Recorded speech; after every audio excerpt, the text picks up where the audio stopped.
welcome to Mennonite Farmhouse. I'm Leanne, and if you're new to my channel, I do cooking and baking from scratch, canning, and dehydrating videos. If that sort of thing is just you, feel free to subscribe to the channel and hit that notification bell to be notified when I upload my next video.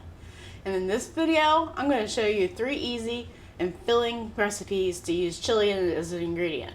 Because it's that time of year where we all have a big pot of chili on hand to warm up our bellies. And I want to show you and inspire you how to use chili quicker than you think.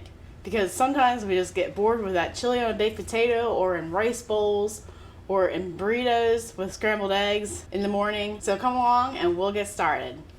First up is a one-pot meal, cornbread chili casserole. To make the cornbread, we're going to need 1 cup of cornmeal, 1 cup of flour, 2/3 cup of sugar, 1 teaspoon of salt, 3 1/2 teaspoons of baking powder, 1 cup of milk, 1 egg, and 1/3 cup of oil. And after you get all the ingredients together, it comes together pretty jiffy. So we're going to add our milk and our egg and oil. And you want to whisk that to combine. Then we're going to add our sugar and the rest of the dry ingredients. Salt, baking powder, flour, and cornmeal. And just stir to combine and mix well for about 2 to 3 minutes. I got this recipe from another Mennonite family on YouTube called Huddle House. I'll leave a link in the description box for you to check out their channel. And I'll also leave a link to a recipe card for this recipe. Now we're ready to assemble our casserole into a well-greased casserole dish.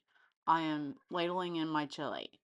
I'm probably going to put maybe 1 quart of chili in here, but you can eyeball it. You don't want too much that it's just basically chili, but you want 1 good layer of chili. And I'm using a block of smoked Gouda because I had it on hand and needed to use it up, and it is so good. It is a really good melty cheese. In fact, it's really good in mac and cheese and grilled cheese sandwiches. So let it rain cheese on our chili. Now I'm only adding half the batter into this small casserole, but you can make it into a larger pan. Just don't put too much batter where it will be undercooked. That's why I'm stressing that. But I actually made 2 casseroles and it turned out just fine. Now I'm going to bake it for 40 minutes at 400 degrees until the cornbread's cooked through. So here's a tip for you. I always let all my casseroles sit for at least 5 minutes to let them set up. And let's get you a plate full of this cheesy cornbread casserole for you. Now, I wish I would have got Howard's taste test on this, but he was not having a good day. Let's just say he would have it again in a heartbeat.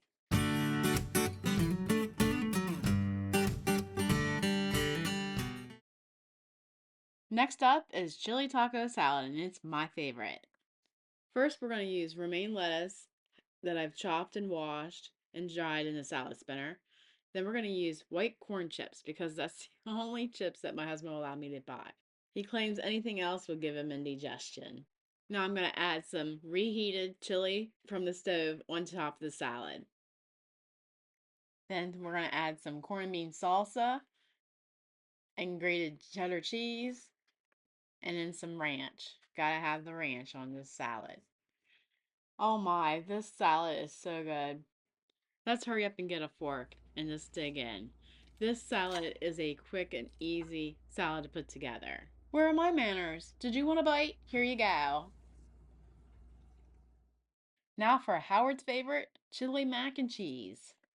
To make cheese sauce, I use a half a stick of butter or a 1/4 cup with a 1/4 cup of flour to 1/3 cup of milk, a half a teaspoon of salt, and 1 1/2 teaspoons of mustard, and a 1.5 cups of cubed cheese, which I'm using Sharp American, and I just weigh it by grams, and this is 180 grams. But you don't have to measure it if you love your cheese and you know how much you're going to put in there. This recipe comes from the Vitamix Create book that came with my machine, and I have the recipe memorized. Now, before I see these comments saying, Leanne, can I do this on the stove? Absolutely. You're just going to be stirring a lot longer, maybe 10 minutes to get that thick sauce. So what I'm doing is adding a 1/4 cup of the butter to the Vitamix, softened, and a 1/4 cup of flour, and 1 1/3 cup of milk, and a 1/2 teaspoon of salt, and 1 1/2 teaspoons of yellow mustard.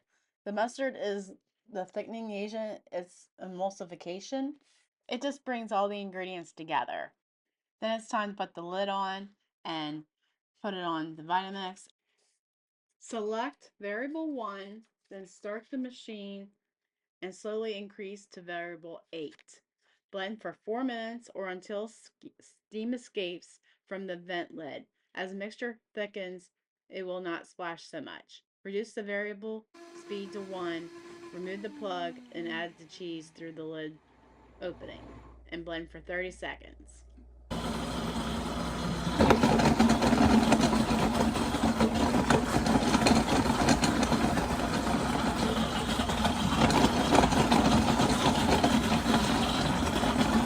We're going to add in our elbows first.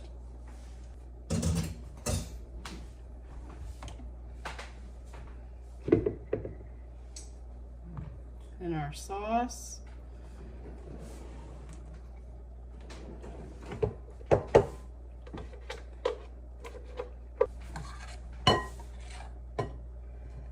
And our chili.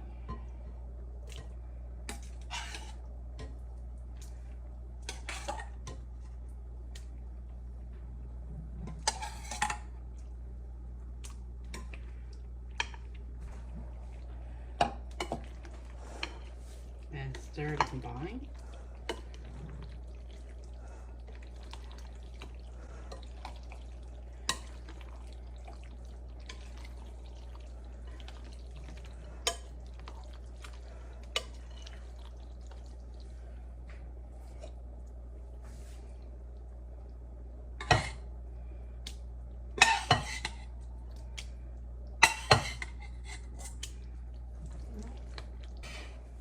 Then we're going to pour it into a greased pan.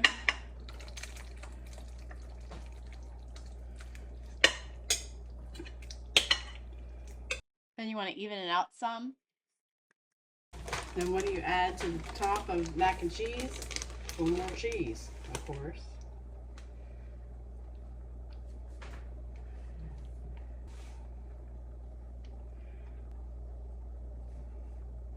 Then we're going to bake in a 350-degree oven for ½ hour or heat it through. You ready for supper?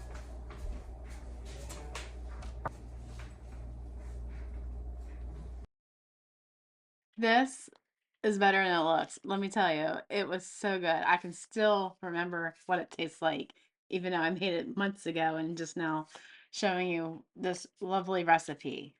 Well, thanks for following along in this video. I hope you give these easy chili recipes a try.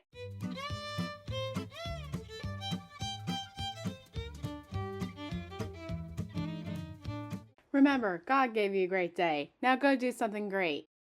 If you made it this far into the video, I'm sure you're loving the content of this channel. Like us on Facebook and follow us on Instagram for more great content. Thanks so much for watching. Take care and God bless.